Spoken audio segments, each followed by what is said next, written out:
بسم اللہ الرحمن الرحیم۔ میرے محترم بھائیوں اور بہنوں، ماہ شعبان اللہ تعالیٰ کی طرف سے عطا کیا گیا وہ بابرکت مہینہ ہے جو رمضان المبارک سے پہلے بندوں کے دلوں کو جگانے، روحوں کو پاک کرنے اور گناہوں کے بوجھ سے ہلکا کرنے کے لیے آتا ہے۔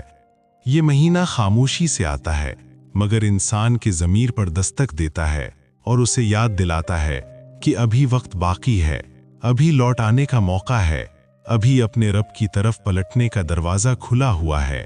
شعبان دراصل ایک روحانی اعلان ہے جو ہمیں غفلت کی نیند سے بیدار کرتا ہے اور ہماری آخرت کی تیاری کا احساس دلاتا ہے۔ ہماری زندگی اس دنیا میں عارضی ہے، یہ دنیا ایک مسافر خانہ ہے اور اصل منزل قبر اور پھر آخرت ہے۔ افسوس کہ ہم دنیا کی دوڑ میں اس قدر مصروف ہو چکے ہیں کہ ہمیں موت، قبر اور آخرت کی تیاری کا خیال ہی نہیں رہتا۔ حالانکہ حقیقت یہ ہے کہ ایک دن ہم سب کو اس دنیا سے رخصت ہونا ہے۔ ماہ شعبان ہمیں یہی یاد دہانی کرواتا ہے کہ ابھی بھی موقع ہے کہ ہم اپنے اعمال درست کر لیں، اپنے رب سے سچی توبہ کر لیں اور ایسے نیک اعمال اختیار کریں جو ہماری قبر کو جنت کا باغ بنا دیں، کیونکہ قبر وہ پہلی منزل ہے جہاں دنیا کی ساری حقیقتیں ختم اور آخرت کی حقیقتیں شروع ہو جاتی ہیں۔ نبی کریم صلی اللہ علیہ وسلم نے فرمایا کہ قبر آخرت کی پہلی منزل ہے۔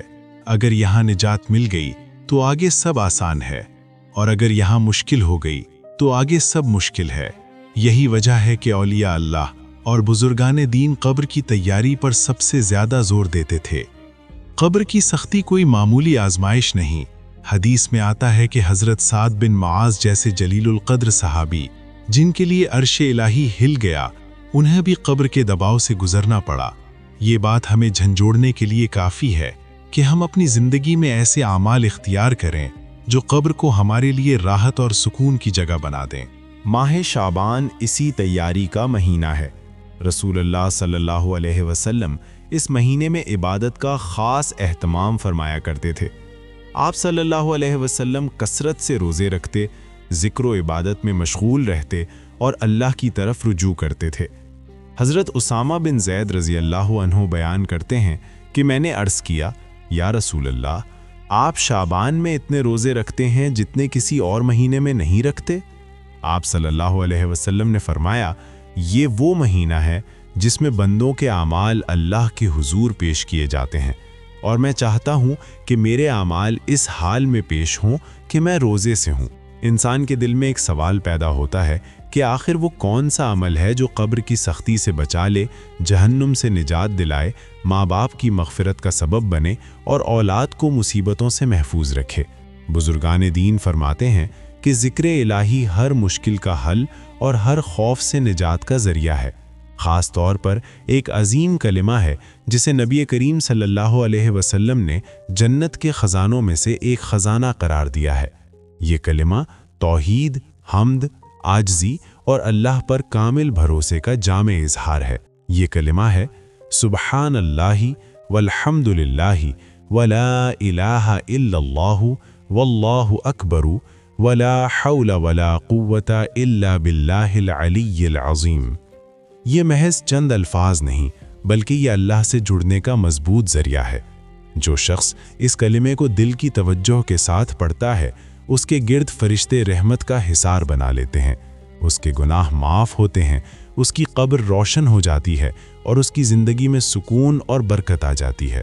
ماہ شعبان میں اس کلمے کے ساتھ ایک آسان مگر طاقتور عمل کیا جا سکتا ہے۔ سب سے پہلے 7 مرتبہ درود ابراہیمی پڑھا جائے، کیونکہ درود ہر عمل کی قبولیت کا ذریعہ ہے۔ اس کے بعد اللہ تعالیٰ کے 2 اسمائے حسنہ، یا غفار اور یا ستار 7 مرتبہ پڑھے جائیں۔ یہ دونوں نام گناہوں کی معافی اور عیبوں پر پردہ ڈالنے کا سبب بنتے ہیں۔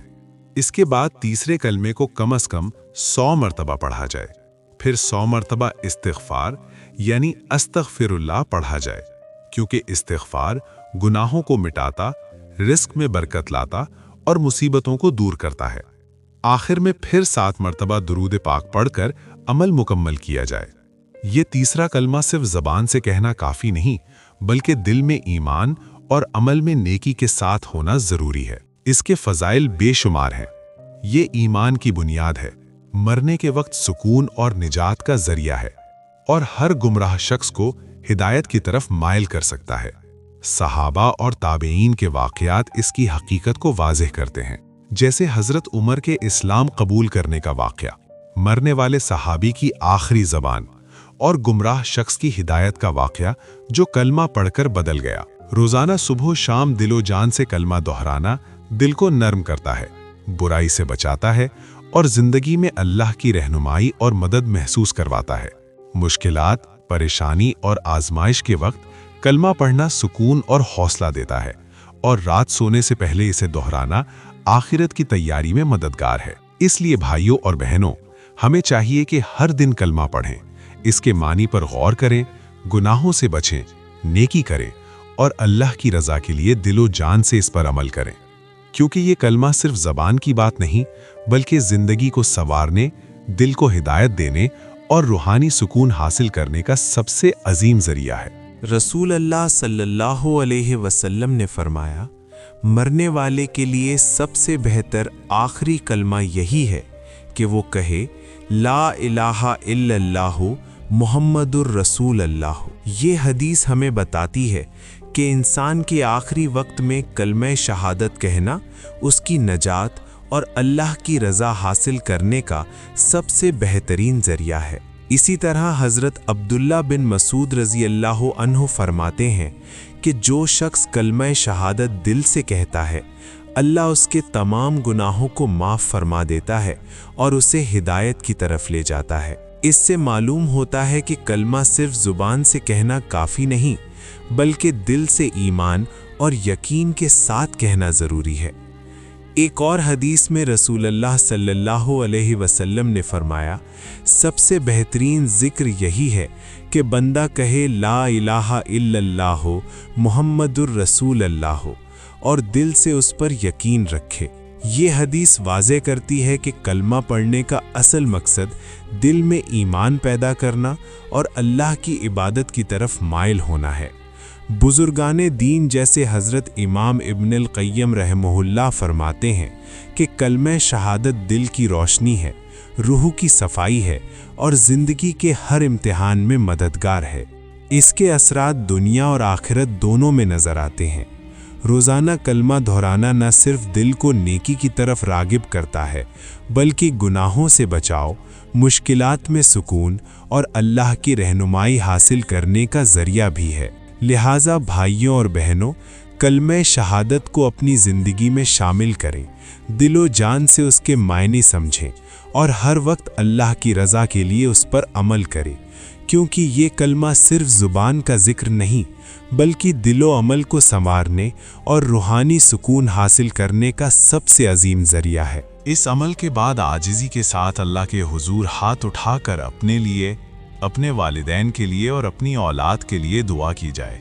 अल्लाह ताला से कब्र की सख्ती से निजात, जहन्नुम के आज़ाब से हिफाजत, वालिदैन की मग़फ़िरत और औलाद की सलामती मांगी जाए। यकीन रखें कि जब बंदा सच्चे दिल से अल्लाह को पुकारता है तो वो खाली हाथ नहीं लौटता। मेरे भाइयों और बहनों, ये कलमा कोई जादू या टोना नहीं बल्कि अल्लाह के साथ सच्चे ताल्लुक़ का नाम है। जब बंदा इखलास और यकीन के साथ ज़िक्र इलाही को अपनी ज़िंदगी का हिस्सा बना लेता है तो उसकी बरकतें सिर्फ़ उस तक महदूद नहीं रहती बल्कि उसके घर वालों और उसकी नस्लों तक पहुँचती हैं। आज भी वक्त है, सांसें चल रही हैं, दिल धड़क रहा है और तौबा का दरवाज़ा खुला हुआ है। न जाने कल का सूरज हमें नसीब हो या ना हो, इसलिए इस माह शाबान को अपनी ज़िंदगी का टर्निंग पॉइंट बना लें और इस कलमे को अपनी ज़बान का ज़िक्र और दिल की आवाज़ बना लें। अल्लाह ताला हमें सुनने, समझने और अमल करने की तौफीक अता फरमाए, हमारे वालिदैन की मग़फ़िरत फरमाए, हमें और हमारी औलाद को हर आफत और मुसीबत से महफूज रखे और दुनिया और आखिरत की भलाइयाँ नसीब फरमाए। आमीन या रब्बुल आलमीन। अगर वीडियो पसंद आए तो लाइक करें, मज़ीद ऐसी वीडियोज़ के लिए चैनल को सब्सक्राइब करें। अगली वीडियो तक के लिए इजाज़त चाहता हूँ। अल्लाह निगहबान।